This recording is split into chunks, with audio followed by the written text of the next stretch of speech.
The light trespasses had started subtly, like the ghost of a cold breath across the glass of the French doors. A damp footprint on the travertine deck. The faint, lingering scent of cheap cologne and chlorine that wasn't hers. Eleanor Vance, a woman whose life was built on meticulous order and quiet dignity, had ignored the initial signs.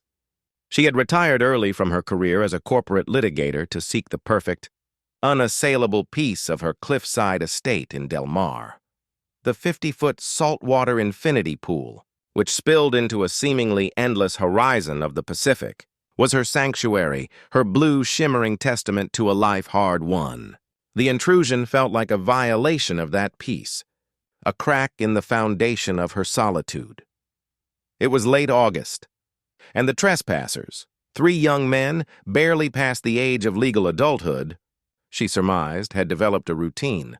Every Tuesday and Friday, just after the last sliver of the moon had dipped below the western curve, they would scale the low ornamental wall facing the canyon, using the gnarled roots of a coastal live oak as a ladder.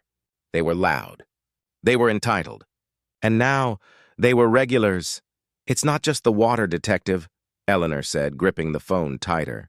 Her voice was sharp, honed by decades in courtrooms where composure was the ultimate weapon.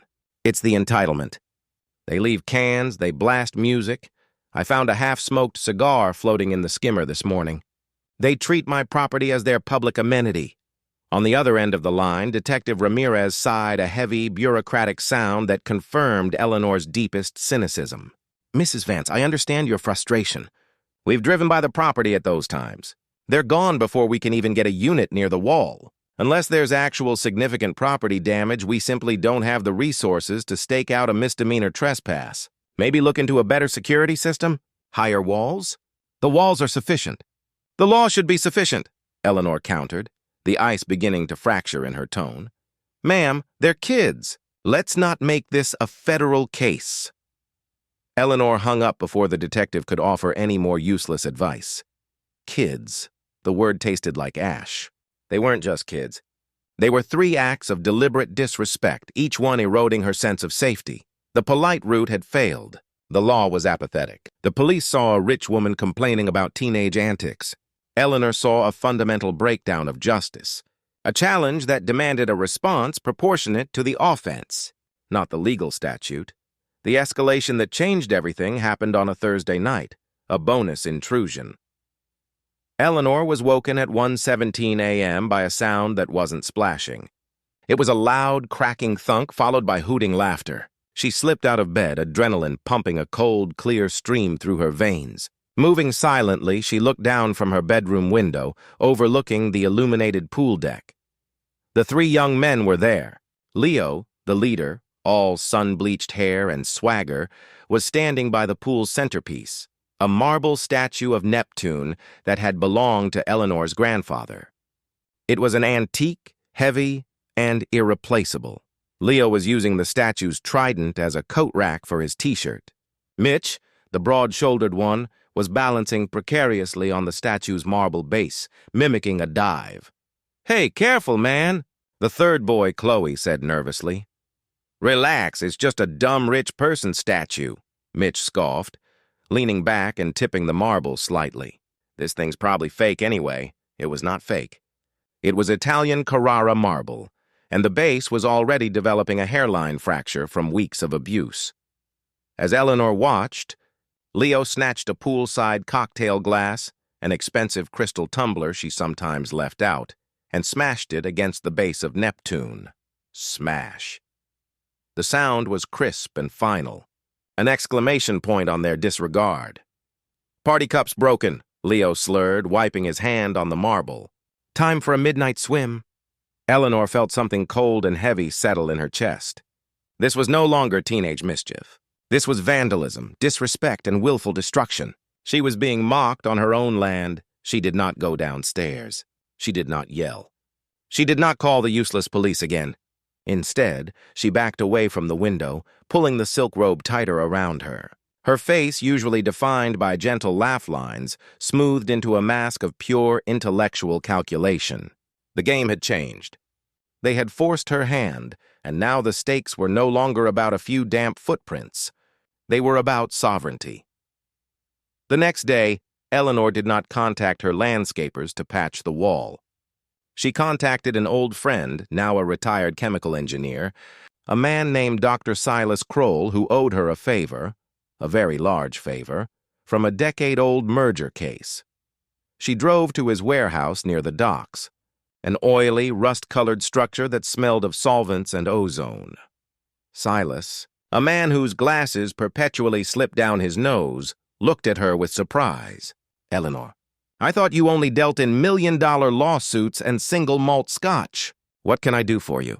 "I need a lesson, Silas, a memorable one," she said. Her hands resting flat on his dusty metal workbench, she explained the situation, omitting the most visceral details of her rage, sticking only to the facts of the trespass and the failure of enforcement. "You want me to rig your pool to shock them?" Silas asked, raising an eyebrow.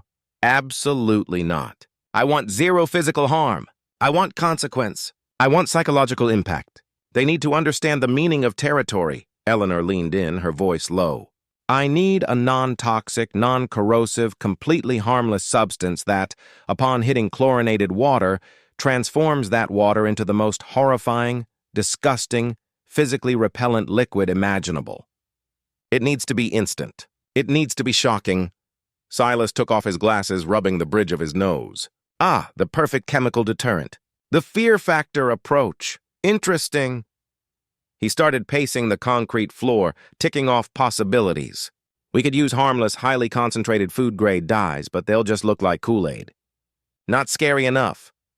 I need primal disgust, Silas. I need them to think the water has died." "Dead," he repeated, snapping his fingers. "Sulfate reduction. Harmless, naturally occurring compounds. If we introduce certain mineral salts and a trace enzymatic catalyst at the right pH, we can trigger an immediate, overwhelming reaction with the residual chlorine. It's the sulfur compounds that do the trick." He walked over to a steel cabinet and pulled out 2 sealed glass containers. One held a fine, white crystalline powder, labeled simply Compound P11. The other was a small vial of viscous, clear liquid. "This is a concentrated, inert form of ferrous salt, perfectly safe. This," he held up the vial, "is the catalyst. When compound P11 hits the chlorinated water, nothing happens for about 15 seconds. Then, when the catalyst is introduced, the ferrous salt oxidizes instantly and reacts with the existing chloramine and organic molecules in the water." "And the effect?" Eleanor asked, leaning forward, her breath catching. Silas gave her a slow, knowing smile. "The effect, Eleanor, is that your pristine sapphire pool will instantly turn a viscous blood rust red. Not pink, not orange, rust, and the smell? Rotten eggs, swamp gas, and raw sewage. It will hit them in the face the second they touch the water. It's entirely reversible and completely non-toxic, but they won't know that. They'll just know they jumped into a pool of pure corruption." The elegance of the solution was breathtaking. It was a chemical trap, a perfect non-lethal reversal of paradise. "Perfect," Eleanor breathed, a sensation she hadn't felt in weeks, a cold, satisfying resolve, creeping into her heart. The next few days were spent in careful preparation. Eleanor had always been a master planner. She installed a small, custom-built dispenser discreetly mounted in the lip of the pool's overflow gutter, connected to a micro-pump system she controlled via a secured app on her phone. On Tuesday evening, the routine night, Eleanor waited. She wore her silk robe, but tonight she wasn't waiting to sleep. She was waiting for justice. She scattered the P11 powder, measured out with a chemist's precision, along the hidden perimeter jets, letting the slow current dissolve it into the deeper recesses of the pool. It was invisible, dissolved perfectly into the cool, clear water. The trap was set. At 1:25 a.m., the familiar scraping sound against the coastal live oak began. Leo, Mitch, and Chloe vaulted the wall, their shadows long and thin in the moonlight. They were already stripping off their shirts and shorts, their voices loud and excited. "Clear coast, man! Told you, she just gives up eventually," Leo crowed, tossing his phone onto a deck chair with a careless thud. Mitch, never one for caution, ran straight to the edge. "Cannonball contest! Last one in is a loser." Eleanor stood in the darkness of the house, watching them through the window. She felt no anger now, only a terrifying, clinical calm. Mitch took a giant leap, cannonballing into the center of the pool with a colossal whoosh. Leo and Chloe followed. The sound of their bodies hitting the water, the soundtrack to the final seconds of their innocence. They surfaced, laughing, shaking the water from their hair. "That's the stuff, man!" Mitch yelled, dog paddling happily. "Best pool in the county." Eleanor raised her phone, her thumb hovering over the activation button on the screen. A simple, plain black icon labeled Catalyst, tick. That was the sound of the timer in her head, tock, the clock on their entitlement. The trio was gathered in the deep end, splashing one another. They were immersed, joyful, completely vulnerable. Eleanor pressed the button, in the furs. The humiliation was a physical ache, sharper than the sting of the chlorine they had desperately used in the shower, trying to scrub away the stench of rot and sulfur. They had fled Eleanor Vance's cliffside estate like rats from a sinking ship, leaving a sickening trail of crimson footprints across the expensive travertine deck and down the manicured canyon slope. Leo drove his battered sedan too fast, the windows wide open against the lingering smell that seemed to cling to the car's upholstery. He was shivering not from cold, but from a mix of adrenaline and wounded pride. Leo was the architect of their fun, the one who convinced them the rich old lady was harmless. Now he was soaked in chemical filth, his authority dissolved. "It was a prank," Chloe whimpered from the back seat, clutching a towel around his shoulders. Chloe, the youngest and most cautious of the three, was still slightly green. "Someone dumped something in there." "It's disgusting. We should call the cops." "Call the cops?" Leo roared, slamming his palm on the steering wheel, making the car swerve slightly. "Are you an idiot, Chloe? We were trespassing. We broke her statue. We'd be arrested for vandalism and B&E. Besides," he spat the words, "this wasn't some random prank. This was her." Mitch, who sat shotgun, was silent. He had seen the figure in the window, a dark, still shape against the darkness of the house. That brief, chilling sight confirmed what the smell and color only suggested. They had been judged, targeted, and executed with cold precision. "She was watching," Mitch said, his voice low and raspy. He was the most physically imposing of the group, and his fear now translated into a dense, dangerous fury. "I saw her. In the window, right after we climbed out. She flipped a switch, man. It wasn't random." "A switch?"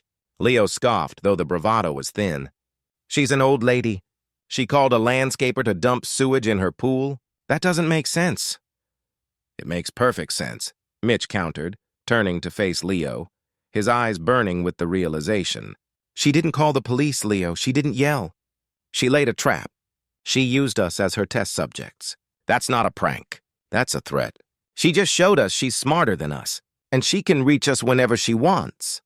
The silence that followed was heavy, with the implication they had mistaken a retired corporate litigator for a fragile widow. They had played a game of petty vandalism against a master strategist. The next morning, Eleanor stood on the travertine deck watching the process unfold. She had initiated the neutralization protocol at 2 a.m. It was not instantaneous like the transformation, but by sunrise, the terrifying ochre red was fading to a murky gray-green. 2 men from Silas Kroll's independent, highly discreet chemical cleanup company were working the pumps, wearing respirators more for the odor than for safety. Eleanor, dressed in a crisp white linen suit, spoke into her phone to Silas. The compound performed precisely as advertised. The level of psychological distress was high. 0 lingering residue? 0. The ferrous salts precipitate out, and the chlorine neutralizes the sulfur compounds. "It'll just be a heavy sediment load for the filters," Silas confirmed dryly. "You'll be back to sapphire blue by noon." "You're a terrifying woman, Eleanor." "Only when necessary." "Silas, only when necessity outranks civility," she replied, ending the call. She examined the damage, the large, sickening stain of red-brown fluid on the deck, the scattered residue from their hasty escape, and the most egregious violation, the shattered crystal tumbler and the fresh, jagged fissure running through the base of the Neptune statue. The sight stiffened her resolve. Her action had been reactive, but their response would define the next stage. They would not accept the defeat. They would retaliate. Eleanor spent the afternoon in her home office, not on chemical solutions, but on information. She cross-referenced the previous times they had been there with local high school and college calendars. She searched social media for clusters of boys who posted photos near the Del Mar cliffs. It took less than 2 hours. The carelessly discarded phone Leo had tossed onto the deck chair had been their mistake. It contained enough data, a name on the lock screen, a recent text, to lead her to a private Instagram account. The boy was Leo Harding, 18, recently graduated, working a summer job at a local surf shop. His 2 friends were Mitch Keller, the one with the aggressive stance, and Chloe Jensen, the nervous one. Eleanor had names, dates of birth, parents' names, and the educational institutions they were about to attend. The profile that emerged was exactly what she had expected: privileged, bored, and insulated from real consequence. As dusk fell, Eleanor was not preparing dinner. She was preparing a defense. She installed a set of 5 discrete, military-grade night vision cameras, small, pebble-sized lenses hidden in the hedges and the guttering. She wasn't preparing to catch them in the pool again. She was preparing to capture their next attempt at aggression. She knew Leo, specifically, would need to restore his honor. He couldn't let the defeat stand. They would return to commit vandalism, to make a statement that her power was temporary. They returned at 11:45 p.m., a full hour earlier than their previous visits, wearing dark hoodies and expressions of grim determination. They were not here to swim. They had come to deface. Mitch carried a can of black spray paint. Leo carried a small, heavy rock wrapped in a towel. We go in. We paint Vance sucks in massive letters on the patio. We smash her windows and we get out, Leo whispered, his voice tight with controlled rage. We hit her where it hurts. Chloe hung back, his face pale. Leo, I don't like this. What if that stuff is still in the air? It's fine. The pool's been treated. Stop being a coward, Chloe. She needs to know we don't back down. We show her this isn't over. They scaled the wall with practiced speed, dropping silently onto the property. They moved quickly toward the house, Mitch leading the way to the wide, glass-walled patio. Mitch knelt, shaking the can of paint, his finger hovering over the nozzle. Then Mitch froze. He wasn't looking at the patio. He was looking at the pedestal of the Neptune statue, now carefully covered with a large white canvas dropcloth. Hiding the cracked marble, pinned to the canvas, where his T-shirt had hung 2 nights prior, was a small, crisp, square piece of paper. It looked like a printed label. Leo and Chloe crept up behind him, peering over his shoulder. Mitch slowly reached out and pulled the label off the canvas. The air was thick with the scent of salty night air, overriding the faint smell of chemicals. The paper wasn't a note. It was a printed, professional-looking label from a university application portal. It contained a name, an ID number, and a date. Student name, Leo Harding ID, 98457LH, cast status, conditional acceptance, pending final transcript review. Below the acceptance information, printed in a small clinical font, were 3 lines of text that made the blood drain from Leo's face. Your father's law firm, Harding and Associates, will be notified of all formal trespassing and vandalism complaints. Your conditional acceptance to UC San Diego is contingent on a clean disciplinary record. This is not a warning. This is discovery. Leo dropped the rock. It hit the deck with a soft thud, muffled by the towel. Eleanor hadn't just retaliated with chemicals. She had retaliated with information. She hadn't called the police. She had gone directly to the ultimate threat: the complete systemic destruction of Leo's carefully constructed future and the exposure of his crimes to the very people who held his purse strings. She didn't want him arrested. She wanted him destroyed socially and financially. The fear was immediate, profound, and far worse than the panic of the Crimson Pool. They had seen her face in the darkness, but now they saw her reach. The paper in Mitch's hand was proof that Eleanor had spent the day not cleaning her pool, but systematically mapping their lives, their vulnerabilities, and their connection to respectability. Mitch looked at the paint can in his hand. then back at the dark, imposing silhouette of the house, realizing that every action, every step, every whisper had been documented. The game was no longer petty trespass. It was corporate warfare. We need to go. Now! Leo choked out, grabbing the paper. His rage was gone, replaced by naked terror. As they scrambled back over the canyon wall, Eleanor, watching the entire episode unfold on the 5 split screens of her security app, allowed herself a thin, satisfied smile. They had come for vandalism. They had left with a fatal realization. She had the power to change the trajectory of their lives with a single anonymous phone call. The boys hadn't just received a lesson. They had been exposed. The true conflict had just begun. The slip of paper, bearing the damning words of conditional acceptance and the chilling promise of exposure, became the talisman of Leo Harding's terror. He had folded it and tucked it into his wallet, carrying it like a secret tumor. For 2 days, the 3 boys lived in a state of suspended panic, unable to shake the residual stink of the foul water or the profound certainty that Eleanor Vance was not just watching them, but actively dismantling their futures. The fear was amplified by Leo's family dynamic. His father, Arthur Harding, was a partner at Harding & Associates, a man whose entire identity was synonymous with immaculate reputation and controlled success. The only thing worse than disappointing Arthur was creating a public scandal that could stain the firm's polished chrome image. The loss of UC San Diego was secondary. The loss of his father's carefully cultivated approval was terminal. "She's got us," Chloe whispered, sitting hunched over a lukewarm cup of coffee at a diner 3 miles inland from Eleanor's property. He looked like he hadn't slept. She didn't even need to call anyone. She just printed that out and pinned it up. "It's a message. I know who you are, I know what you value, and I have the pin." Leo slammed his mug down. "She's bluffing.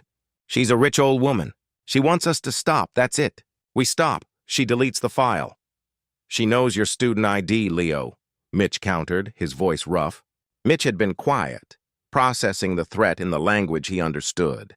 Dominance and submission. They had been dominated. "She didn't bluff with the pool, did she? She literally poisoned us. This isn't about stopping. This is about establishing dominance. And we just handed it to her." Mitch's anger, unlike Leo's self-pity, was hardening into a desperate, focused rage. He knew the difference between a skirmish and a war. So what? "We grovel? We send her flowers?" Leo asked bitterly. "We neutralize the threat," Mitch said, leaning forward. His eyes scanned the deserted diner parking lot, a paranoia settling over him. "She thinks she can reach into our lives. We have to show her that her reach stops at the property line. We can't touch her house and we can't touch her pool. That's her domain." "But what about her?" He wasn't talking about physical confrontation.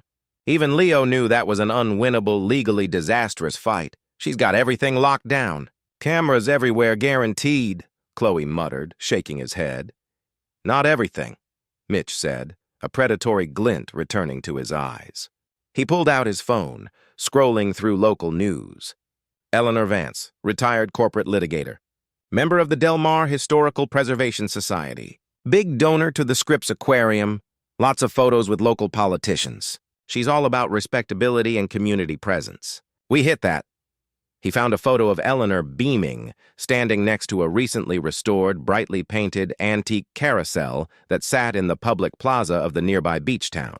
The carousel was a beloved local landmark, funded largely through Eleanor's efforts and highly publicized contributions. "This," Mitch announced, placing the phone on the table. "This is public. This is her legacy. This is where we show her she can't control everything." Leo stared at the picture of the innocent, cheerful carousel. "What are you talking about?" "Spray paint it? Too simple. Too easy to clean. We need something that takes effort, that requires time, that makes her look weak and foolish in the public eye," Mitch explained, his mind racing. A real lesson in consequence. Meanwhile, in her quiet, heavily secured house, Eleanor was on the phone with Mr. Edwin Graves, a highly respected fine art restorer. The Neptune statue. "Edwin, can you stabilize it and remove it without causing further damage to the fissure?" "It's tight, Eleanor. It's a solid piece of Carrara and the base is quite heavy. I'll need a lift and a crew of 4. "Why the sudden rush to move it?" Edwin asked. It has sustained unauthorized impact, and I need the damaged portion securely documented and preserved," she said in a dry, professional tone. The marble base, showing the crack and the faint scratch marks from the boy's shoes, was her critical piece of physical evidence, the proof of vandalism that went beyond simple trespass. She needed it secured before they could return and attempt to destroy the evidence.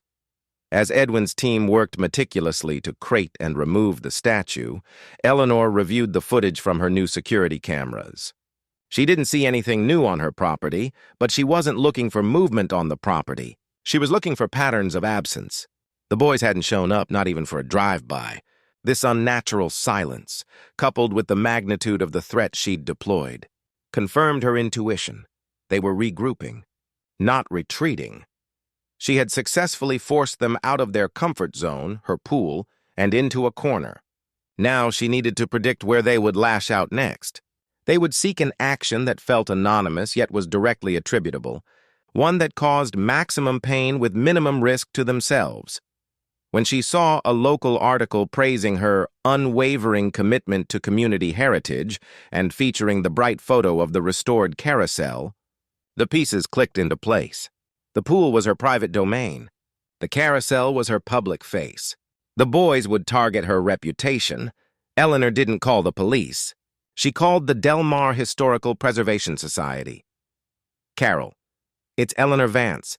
I have a rather unusual request regarding the carousel in the plaza. I have reason to believe that a group of deeply troubled young men may be planning an act of aggressive vandalism against it this evening." Carol, the society president, was shocked. "Eleanor, that's terrible! Did you call the police?" "I have my reasons for handling this discreetly, Carol, but I need your help. I need to make sure that if they act, their actions are immediately, publicly, and irreversibly documented. I need a camera, not a surveillance camera, a high-resolution camera mounted nearby, aimed directly at the carousel base. Something that captures faces and license plates clearly. And I need someone from the society to be nearby discreetly, just for witness confirmation." Eleanor wasn't setting a trap. She was setting a camera stage. She wasn't just catching them. She was engineering a perfect, unimpeachable record of their crime in a public space, transforming their act of petty revenge into a felony witnessed by the community they sought to impress. Under the cold, pale streetlights of the Del Mar Plaza, Mitch and Leo surveyed the carousel. It spun slowly during the day, a symbol of childhood and quaint seaside charm. Tonight, it was simply a target. "We do this, we send the message," Mitch asserted, pulling a small box of industrial-grade, quick-setting, expanding foam from his backpack. "This stuff sets hard in 30 seconds. We fill the coin slots, fill the gear housing, spray a big section of the ground. It'll shut the whole thing down for weeks. It's costly, it's humiliating, and we won't get caught. No cameras here but the security cam on the ice cream shop." "We're sure we can't get tied to this?" Leo asked, his hands shaking slightly as he pulled on thin surgical gloves. He looked physically ill, the weight of his father's impending wrath a heavy cloak. "No prints, no connection. We grab Chloe's car, the one with the broken tail light, and we leave it 5 blocks away. No phone calls. In and out in 5 minutes," Mitch reassured him, but the desperation in his voice was palpable. This was their final stand. They moved toward the carousel, silent and purposeful. Mitch went to the maintenance access panel, prying it open with a small crowbar. The sound was barely audible over the distant crash of the waves. Leo stood guard, scanning the empty plaza. Mitch began injecting the thick, grayish foam into the complex gear housing. The substance expanded quickly, hardening into an impervious concrete-like mass, binding the gears and making the mechanism utterly useless. He worked quickly, efficiently destroying the heart of the machine. "Done with the gears," Mitch whispered, satisfied. "Now, the final touch." He turned to the base of the carousel, which featured a brass plaque dedicating the restoration efforts to the community, listing Eleanor Vance as the primary benefactor. He held the nozzle, preparing to cover the plaque in the disgusting foam, a final, symbolic middle finger to her public charity. Just as he was about to press the trigger, a voice cut through the stillness of the night. "Looking for a bathroom, boys?" Leo spun around, his heart hammering against his ribs. Standing 20 feet away, partially shielded by a hedge, was a man in a windbreaker, holding a dog on a leash. The man wasn't a cop. He looked like an ordinary aging resident on a late-night stroll. But he was looking directly at them, his eyes wide with recognition and disapproval. Before Leo could form a coherent lie, the man raised his arm. It wasn't a phone he was holding, but a small professional camera with a long lens. The camera let out a soft, sharp click. The flash, though small, was blinding. It illuminated the foam on Mitch's glove, the crowbar in his hand, and the opened maintenance panel. It didn't just capture them. It captured them in the act of their most malicious public violation. The man didn't move or yell. He simply took another picture, documenting the crime. Mitch dropped the foam, swearing under his breath, and pushed past Leo. "Run! Run now!" They vaulted over the low railing, disappearing into the dark side streets. The man in the windbreaker, Mr. Harrison from the Historical Society, calmly lowered his camera, checked his exposure, and pocketed the flashcard. He then pulled out his phone and dialed. Eleanor Vance answered on the first ring. "It's done, Eleanor. I got 2 clear shots of the tail." The night was not silent. It was deafening. The frantic scrambling, the slamming of the car door, and the peeling of tires as Leo and Mitch fled the Del Mar Plaza were only the echoes of the true disaster. The sound that truly mattered was the quiet click of Mr. Harrison's camera, a sound that signaled the irreversible transition from juvenile nuisance to documented felony. Leo Harding arrived home just after 1 a.m. His house, a magnificent modern structure in Rancho Santa Fe, stood as a monument to his father's success and Leo's gilded future. He walked through the silent marble foyer, the smell of industrial foam and the phantom stench of sulfur still clinging to his clothes. He thought he was safe. He wasn't. Arthur Harding was waiting for him in the vast, darkened living room. The only light came from the blue glow of a tablet resting on a pristine glass coffee table.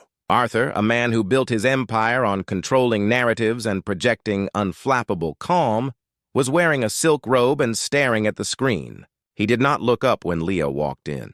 The silence stretched, cold and heavy, until Leo could barely breathe. "They called me," Arthur finally said, his voice terrifyingly quiet. "Not the police. The society." Mr. Harrison, a perfectly respectable man, called the chairman of the Del Mar Historical Preservation Society, who then called me personally 10 minutes ago. He sent me a photo. Arthur slowly raised the tablet. The screen displayed a high-resolution, perfectly framed image. It showed Mitch Keller, backlit by a street lamp, wearing dark clothes, his face visible in the flash, his hands resting on the exposed gears of the antique carousel. Beside him, Leo's own terror-stricken face, illuminated just before he turned to run. The industrial foam glistened on Mitch's glove. The brass plaque, featuring Eleanor Vance's name, was clearly visible in the foreground. "That," Arthur said, dropping the tablet back onto the table, the thud echoing like a gunshot, "is not a misunderstanding. That is not teenage mischief. That is criminal vandalism of a public protected asset." Leo felt his knees buckle. "Dad, it wasn't supposed to be like that." "She started it. She poisoned us. She threatened my acceptance to UCSD." The words tumbled out, a pathetic torrent of excuses and fear. Arthur stood, towering over his son. "Poisoned you? Threatened your acceptance? What in God's name are you talking about?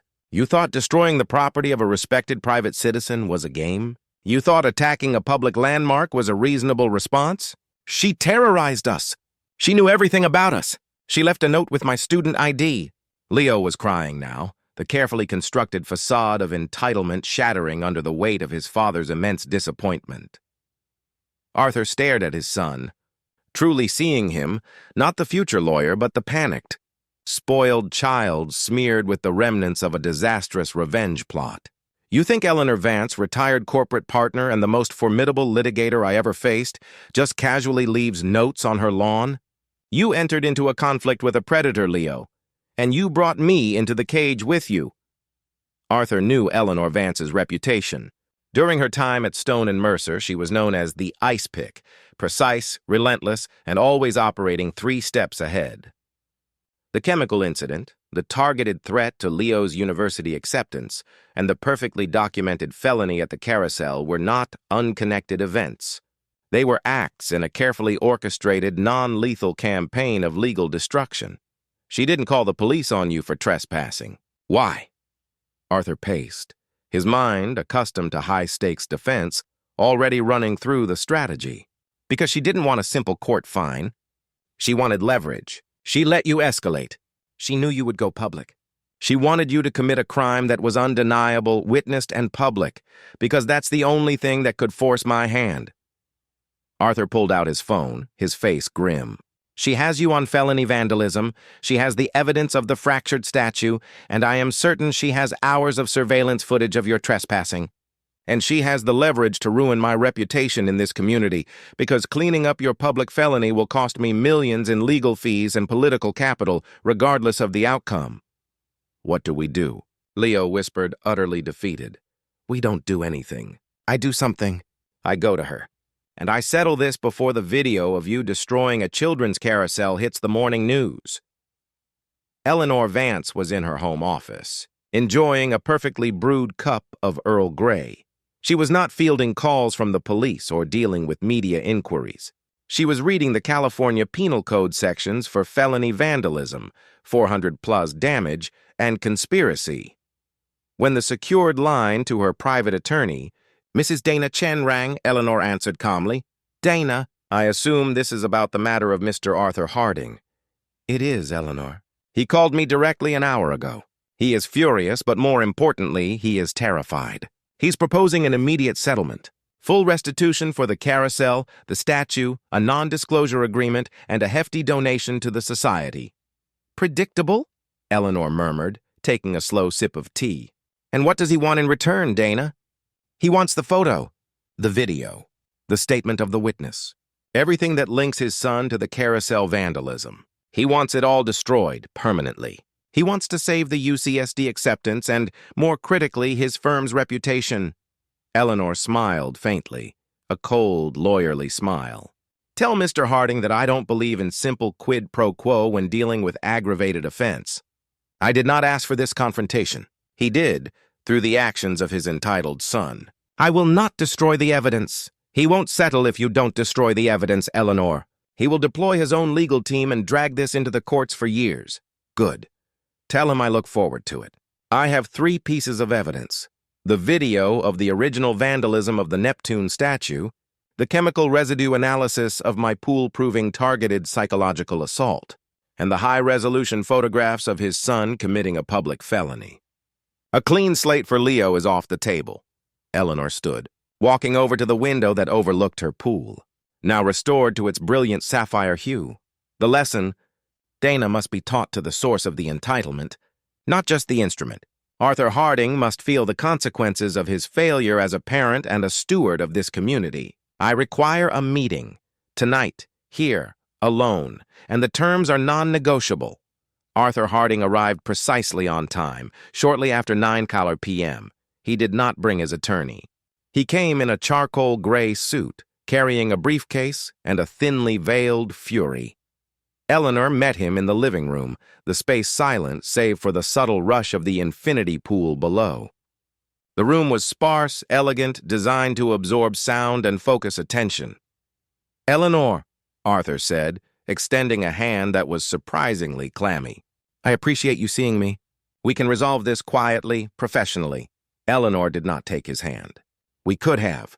When your son and his friends first scaled my wall, they committed a civil trespass. I offered them the chance to stop.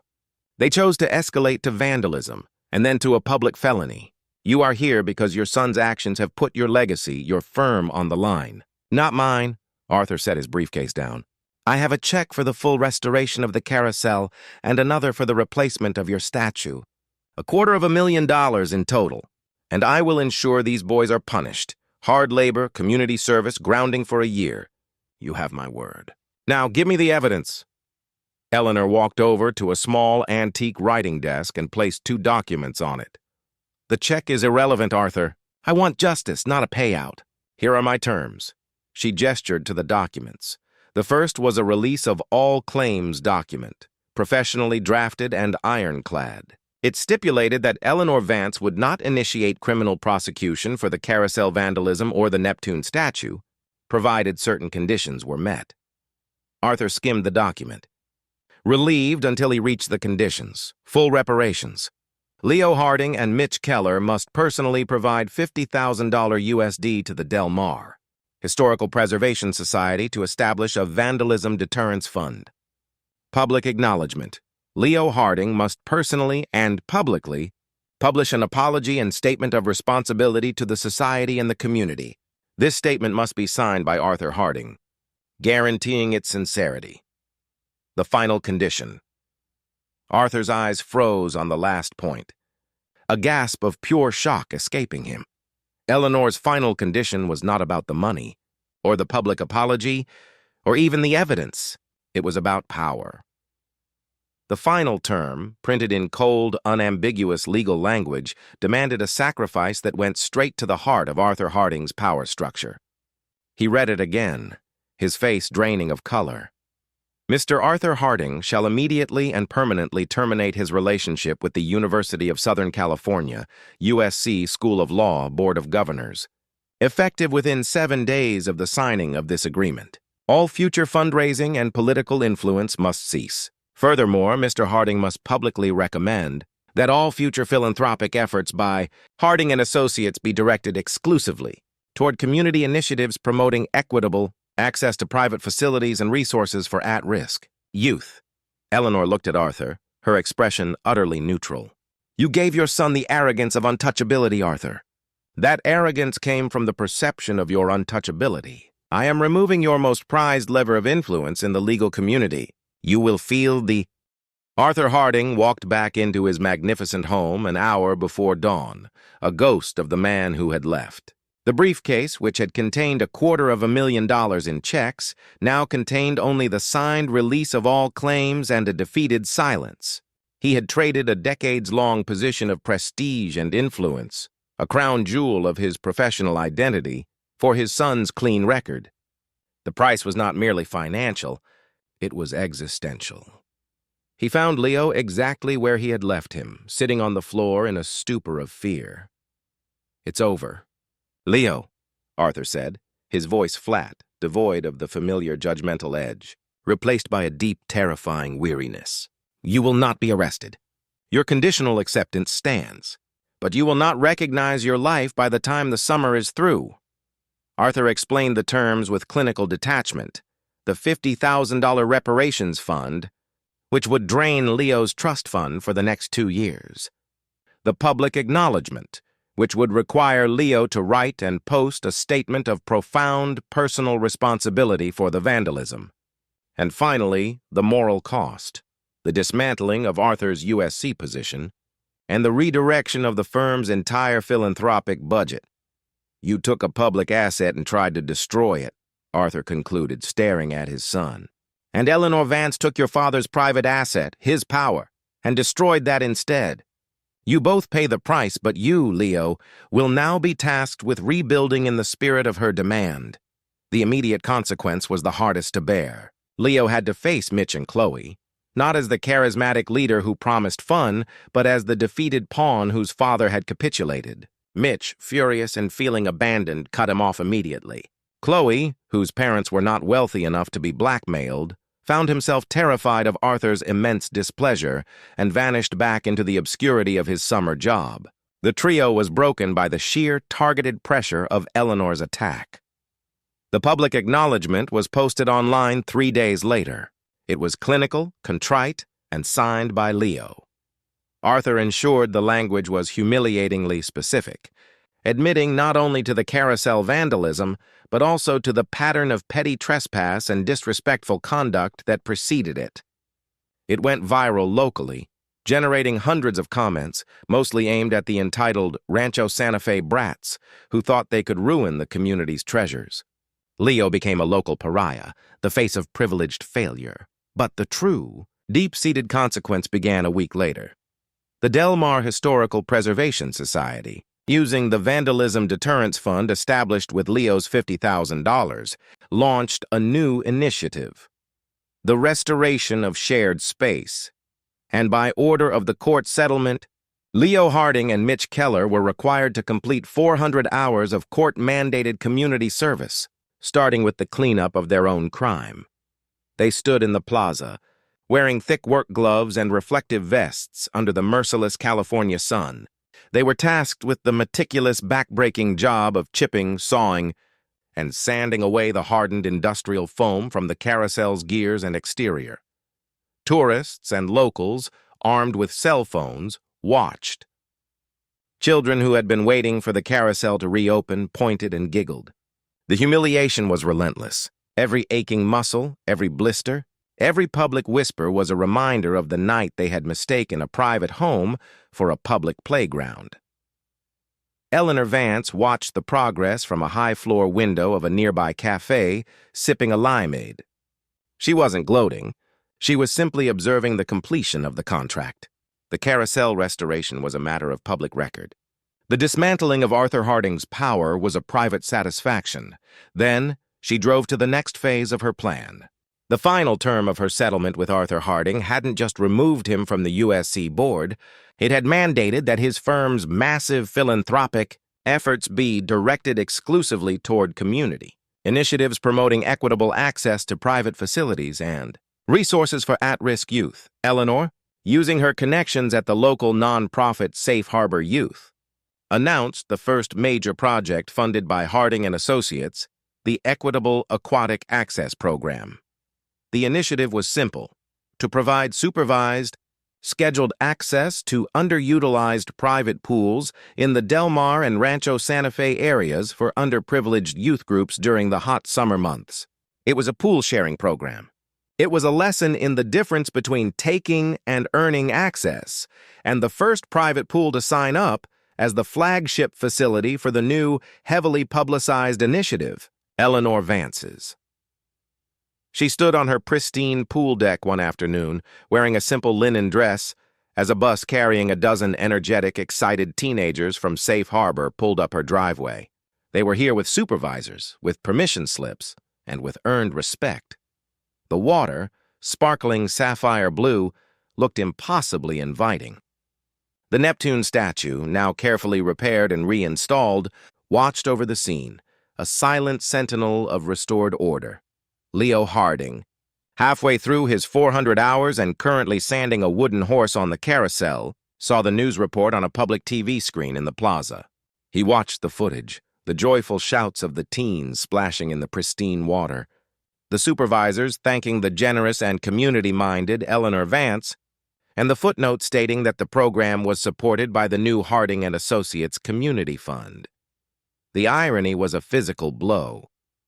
The very pool they had trespassed upon, violated, and ultimately destroyed their futures over, was now a symbol of equitable access, purchased at the cost of his father's prestige and his own reputation. They thought the pool was theirs for the taking. Eleanor had shown them that if they wanted access, they had to be worthy, or, failing that, their downfall would fund the worthiness of others. It was the final, elegant, and perfectly balanced piece of karma. Eleanor Vance hadn't just taught them a lesson about private property.